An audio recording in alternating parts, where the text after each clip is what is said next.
Wow, good to see you. Yes. I hope you don't mind.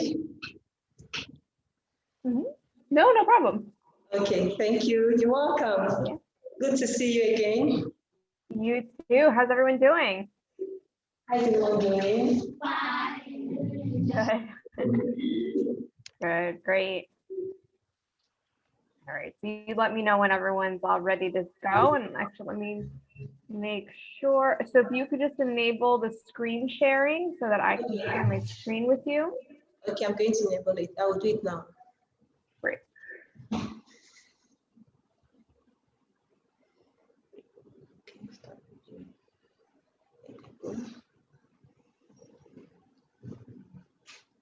Okay, I think it's enabled. Screen share. All right, 1 second. Let me double check. Okay, great. Yeah, it works now. Okay. All right, so we good to go? Yeah. Great. All right. Well, thank you again for having me. This is exciting. My name is Eleni, and as your teacher might have said, I am connecting with all of you from Greece. So I am actually from the United States. I'm from New York, but I live in Greece now because I am an archaeologist. So that means that I study and I learn all about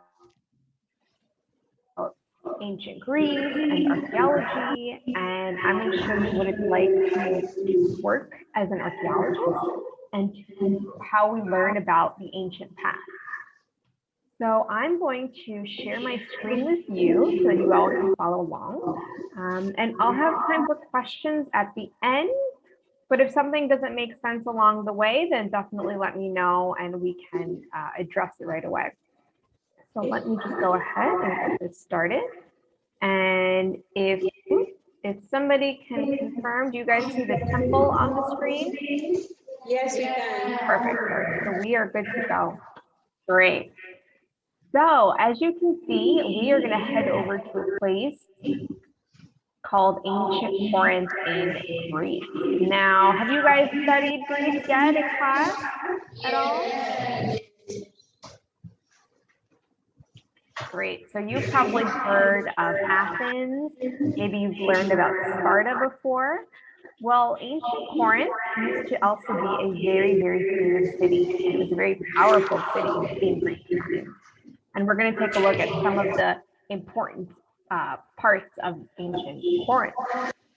But before we do that, I want to make sure that we all understand something very basic about archaeology. Today, we are not going to be talking about dinosaurs. So a lot of people confuse archaeology with paleontology. People like to ask me if I dig up dinosaurs. And I actually don't know anything about dinosaurs because archaeology is the study of people and culture and anything that people made and used hundreds or thousands of years ago. Paleontology, on the other hand, that has to do with dinosaurs, fossils, and things that are millions or billions of years old. So a little bit different. We are not going to be talking about dinosaurs. We are going to be focusing on the left side of the screen. So anything about archaeology.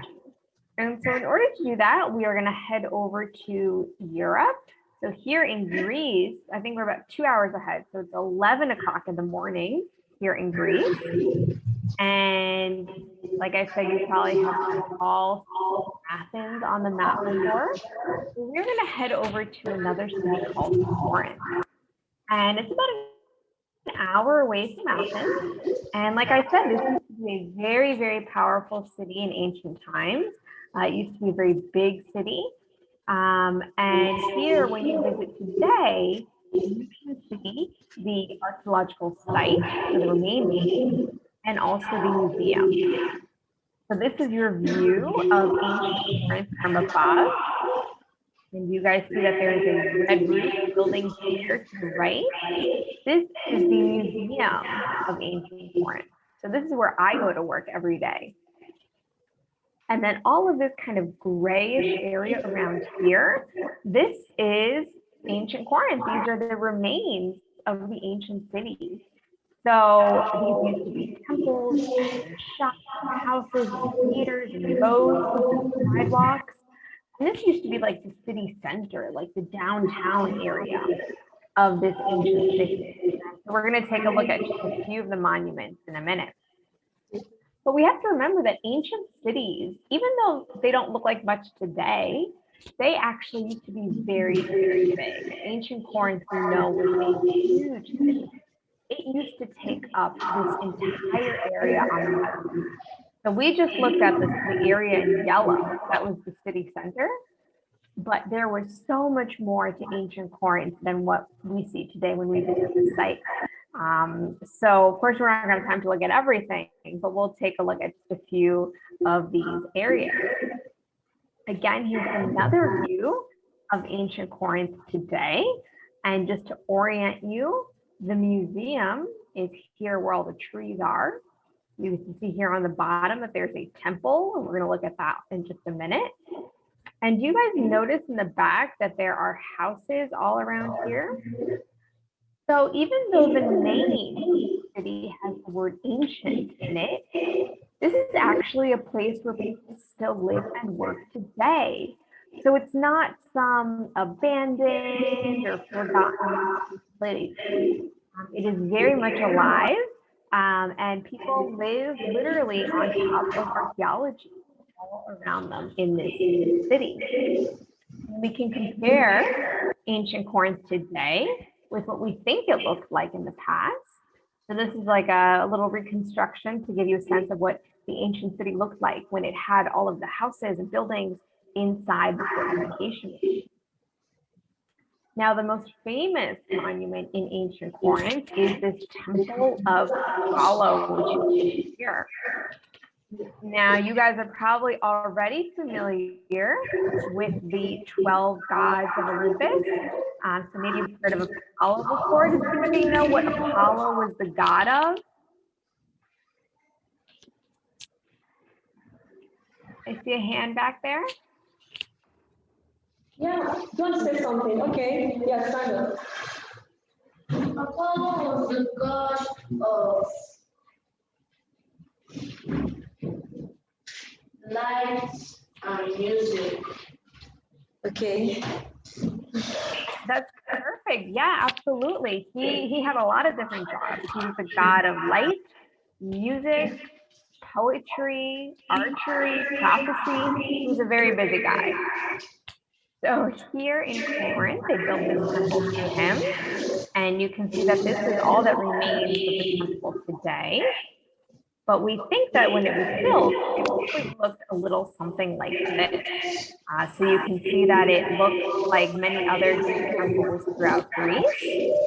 Maybe the more famous Parthenon that you've seen in Athens. And of course, many buildings today still use this type of architecture for public buildings. Now, another type of monument that most cities had was the theater. And today, maybe you guys have, maybe before COVID, we would go to movies with our friends, we would go to see plays or comedies. Well, people in ancient Greece also liked entertainment. And so most cities had a theater.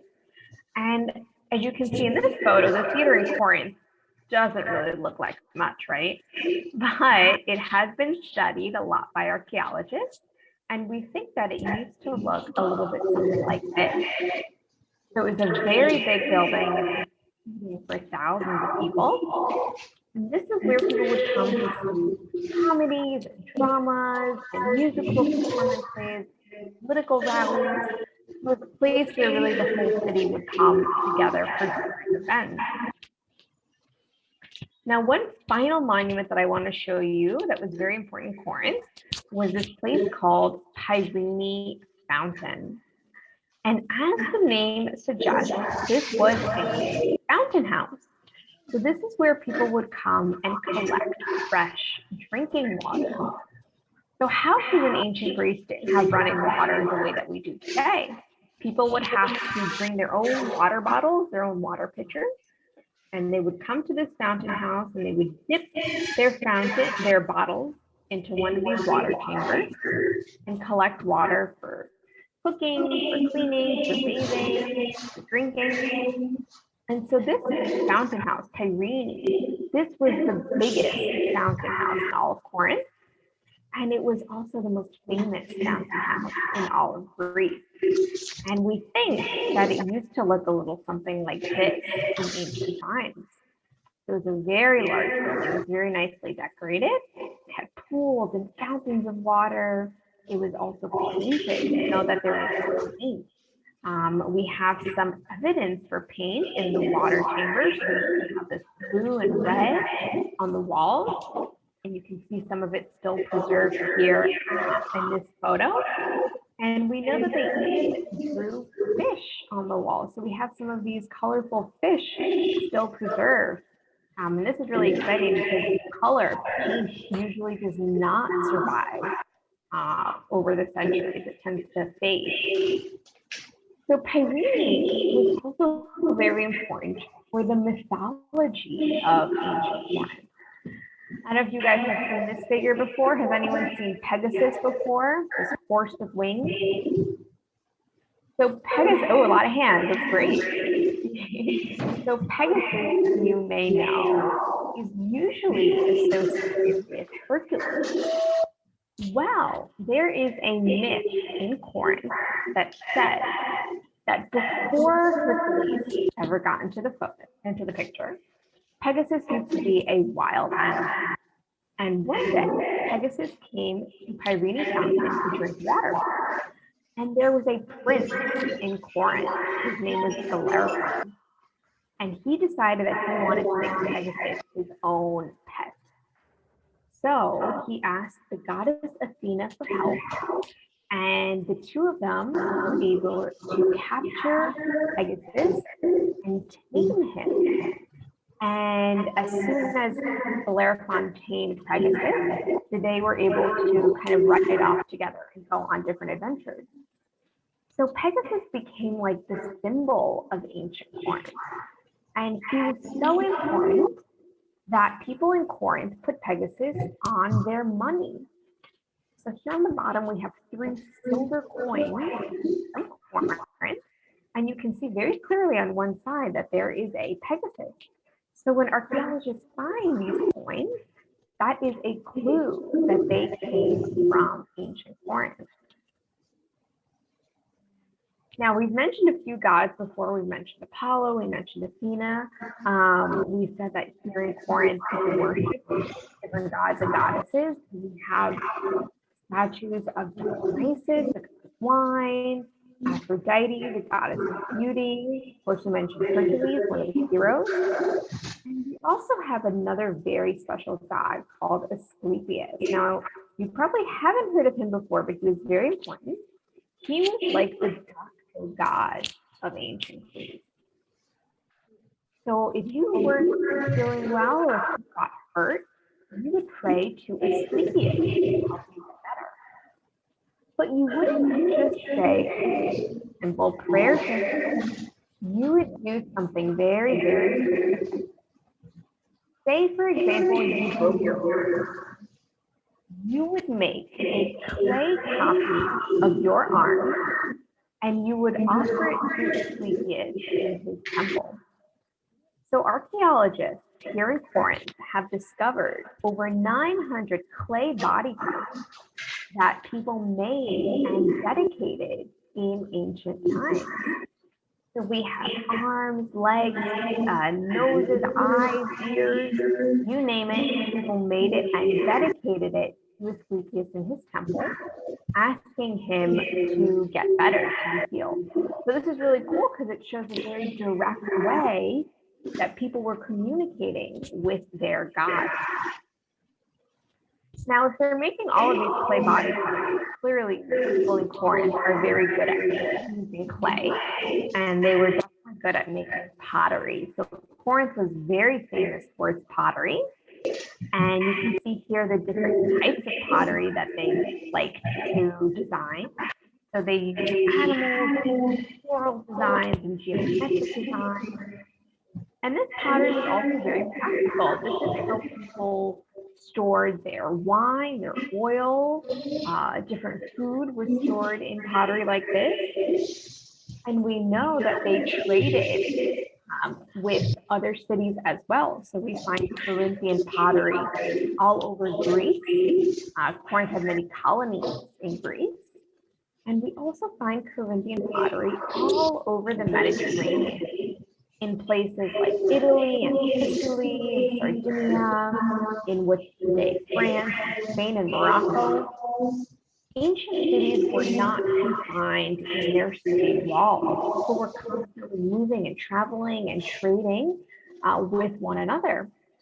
And we can imagine that people were sailing on ships that looked a little bit something like this. These are called triremes. Now, so far, what I've showed you, whether it was pottery or coins or sculpture, we tend to find this stuff today in museums.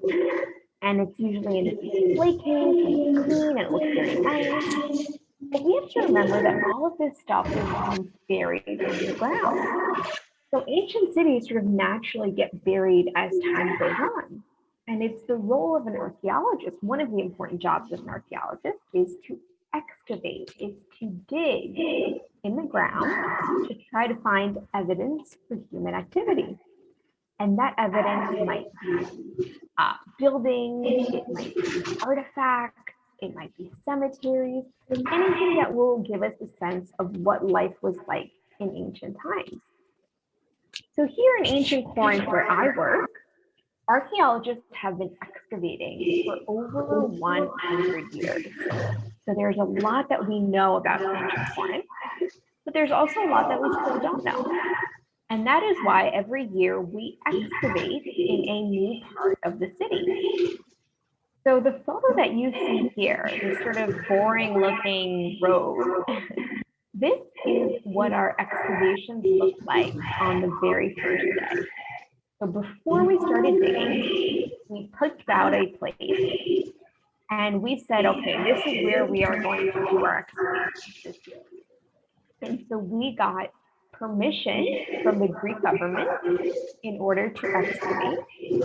And we had a certain amount of time. We always have about 6 to 9 weeks where we can excavate. And so over the course of these few weeks, we slowly start to dig from the top to the bottom. And here you can see our team of workmen and archaeologists as they are digging in this area. And I want you to take a look at the tools that they're using. We don't use any bulldozers or heavy machinery. The tools that we use are probably stuff that you guys have at your own house. We usually use shovels and pickaxes to dig up the dirt. We put the dirt into buckets and remove them off site. We always have to keep a clean surface, so we keep brushes near us. And it's very, very important that we take notes like what you guys are doing now. So we have to record everything that we find and also where exactly we find it. Because it helps us to figure out how old objects are based on where we find them. Now, for many years, all of this note-taking was done by hand. So we have hundreds of notebooks where archaeologists used to write and draw all of their notes. Thankfully now, we use iPads. So I'm sure you guys at home have iPhones or iPads, so we're all very better with technology now. So there's an app called iDig that allows us to record all of the information from the excavation. So it saves a lot of time and it keeps things organized. Again, here's another view of the excavation, that same area that I showed you. You can see that one workman in red is shoveling dirt into the bucket. Another workman is removing the buckets with a wheelbarrow. And do you guys see here on the bottom that there's a box? This is where we put any artifacts that we find during the course of the day. And at the end of the day, we bring this box to the museum. And I'll show you in just a minute what happens when we get to the museum. So you guys are probably wondering what kind of stuff we find.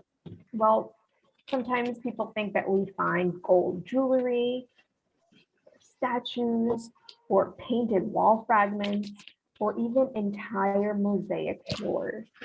And all of the stuff here on the screen has actually been found in ancient Corinth, but they are not your everyday finds. Typically what we find is here on the screen.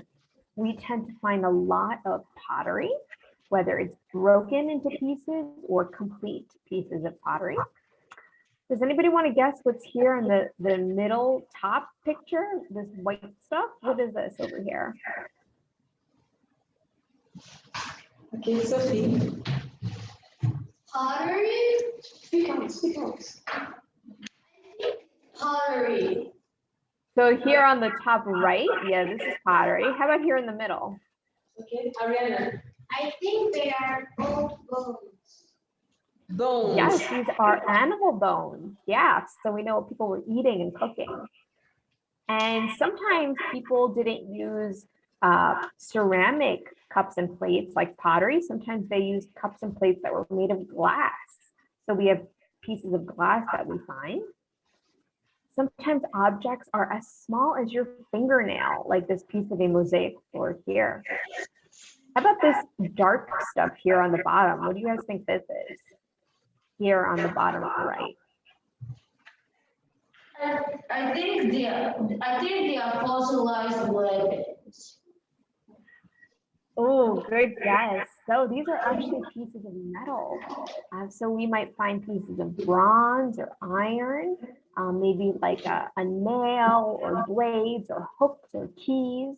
So this is what this dark stuff is here. And then here on the bottom right, this is exactly what you probably think it is. This is a fork, but it is not an ancient fork. It's a little bit more modern. It's maybe from the 18 or 1900s. And sometimes not everything that we find is ancient. Sometimes it is a little bit more modern. And that's a clue for us that we need to dig deeper because the deeper that we dig, the older the artifacts will be. Now, we were digging a couple years ago in a different area that you can see here. And in this tomb, we found some broken pottery, which you can see on the bottom left.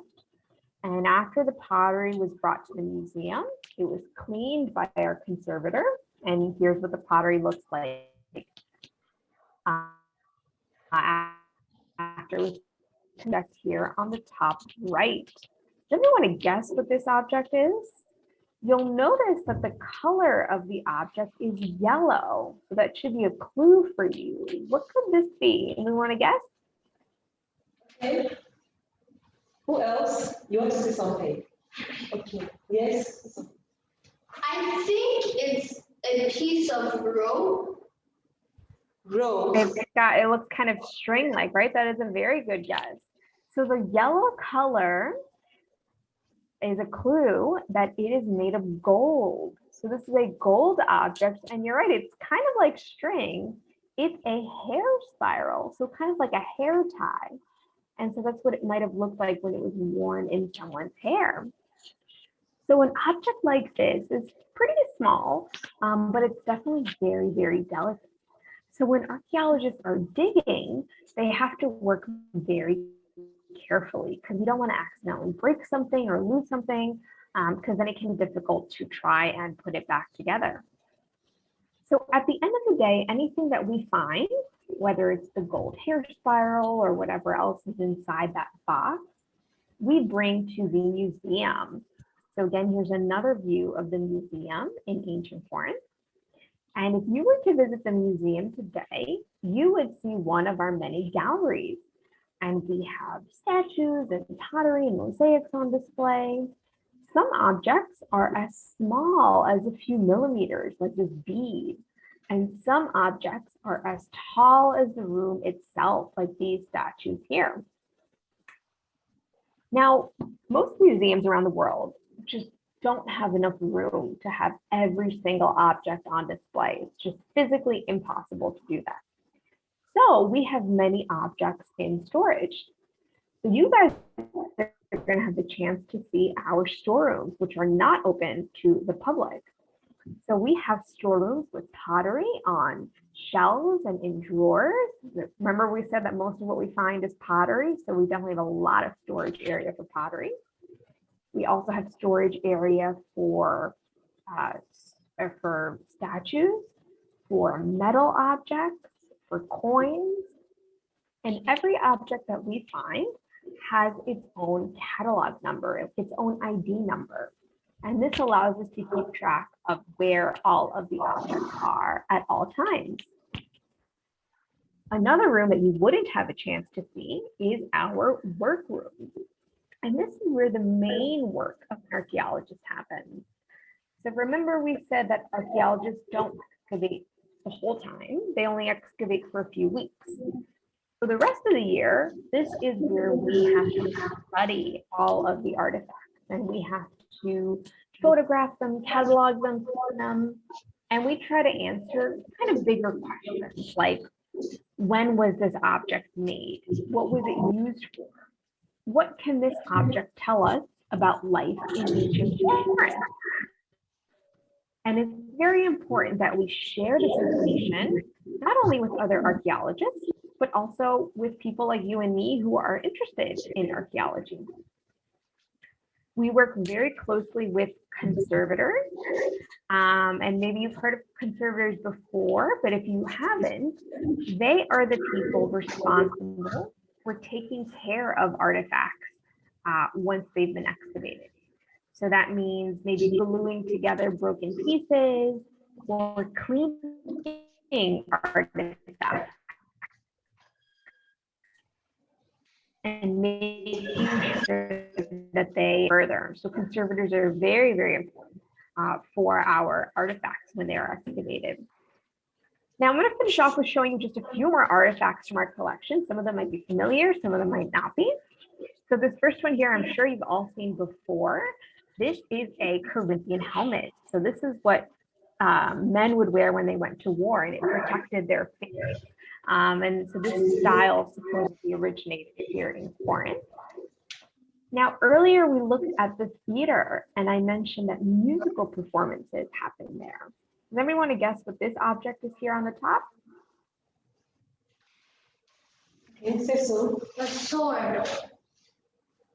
No, it's a musical instrument. So this would have been used at the theater. Rejoice. I think it's a flute. Absolutely, yes, this is a flute. So we have found musical instruments here in Corinth, which is appropriate because remember we said Apollo is also the god of music. Another object that we still use today is here on the right. Does anyone want to guess what this is? You can imagine the teeth have kind of broken off here on the bottom, but maybe you can still tell. What was that? Yeah, a hair comb. Absolutely, yeah, this is a hair comb. And something that we still use today here on the bottom right.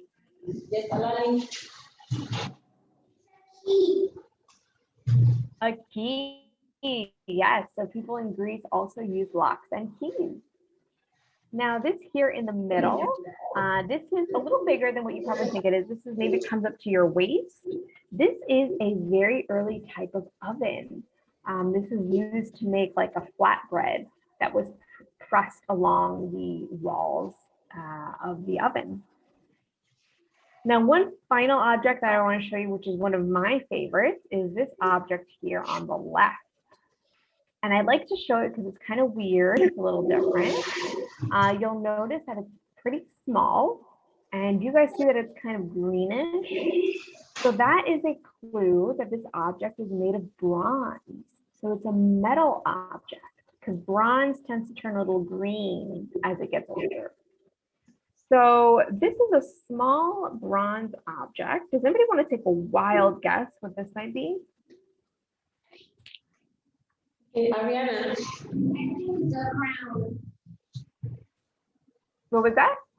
I think it's a crown. A crown. A crown. It would be a very small crown. It's just a few centimeters. Okay. What is it? Get it? Oars are branches. Okay. Say branching. Okay. So I think it's a ring. A ring, you're getting closer to the size, so it's definitely small. Well, unfortunately, you are all wrong, but are you ready to see what it is? This little object. Wants to try. Yeah. She wants to try. A bracelet. No, it's not jewelry, actually.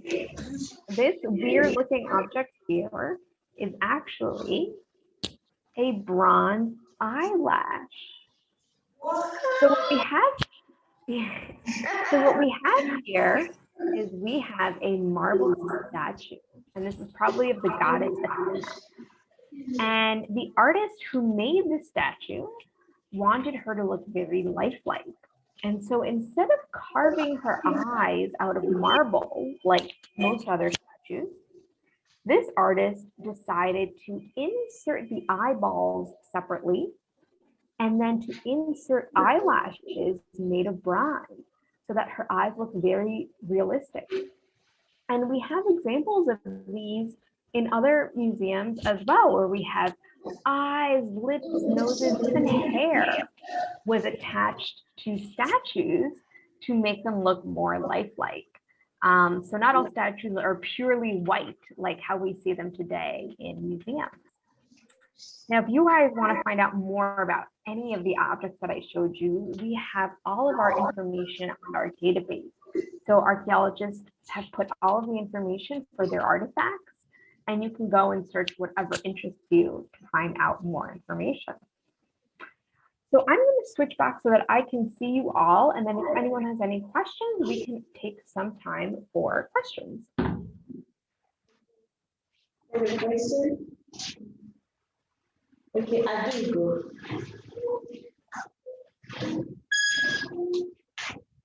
In the olden days, Project voice. in the olden days, the people used the big stoves to eat, or they used it to cook. What was the question? Sorry. Please, can you repeat yourself and speak loudly? Come forward. Yeah. There's a little bit of an echo, that's why. Yeah. Thank you.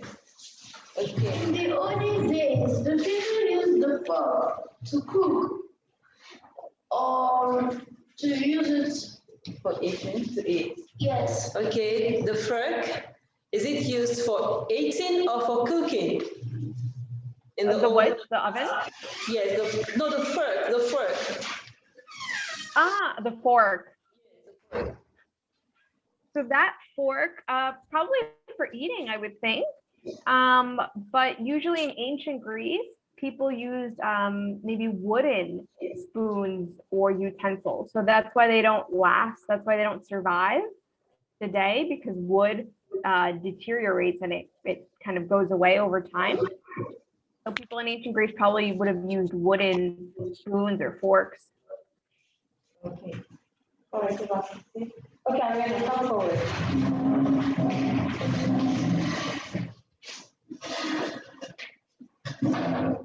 What did the Greeks use to make their microwaves? Microwaves. To make what? Microwaves. Microwave. In the No. past or now? In the past. There was nothing like with microwaves in the past. Yeah, so they definitely did not have anything like that. I guess if they wanted to heat something up, they would have used a fire. Okay, thank you. All right, rejoice.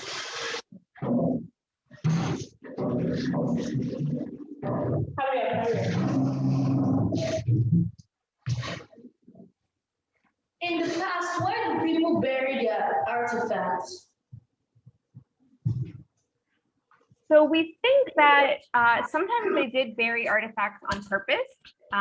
Sometimes when a family member died, they would bury them with artifacts that were important to that person. So that's why today sometimes artifacts that we find are in cemeteries. But most of the artifacts that we find buried, it happened accidentally. So maybe there was a war and a city got destroyed. And so any of the artifacts were kind of left in place when the city was destroyed. Or maybe there was an earthquake, and if a house collapsed or a building collapsed, then anything that was in that house would have just been preserved, and then the archaeologist uncovers it as it was. So sometimes it's hard for us to know if something was buried on purpose or if that was its last, the last time it was used and left there. Thank you.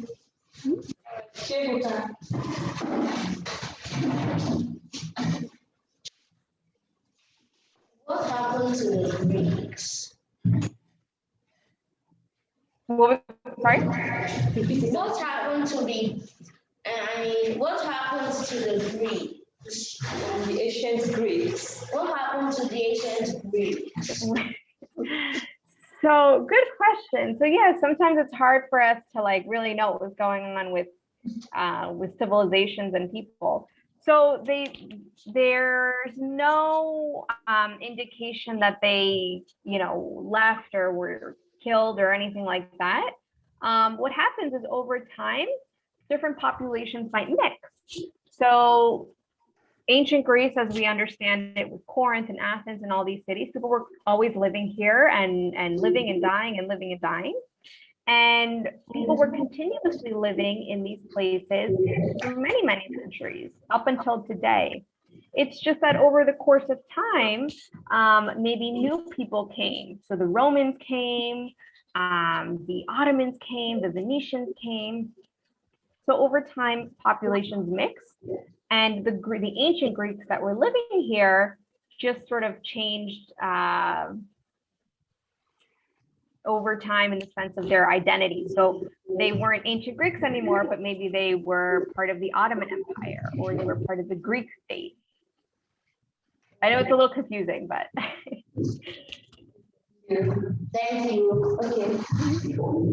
Next person.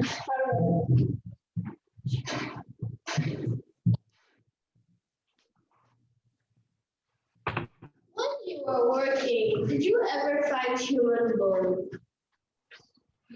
Can you speak a bit louder? We do sometimes find human remains. Yes, sometimes we might be digging in cemeteries where people were buried, or sometimes we accidentally just find one human burial. I remember I was digging one time in a house, and outside of the house, the family had buried babies. I guess the babies maybe had died when they were born. And so they had buried them not in a cemetery, but they buried them just outside of their house.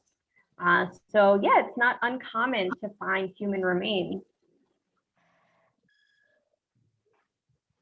Okay, thank you. All right, Alani.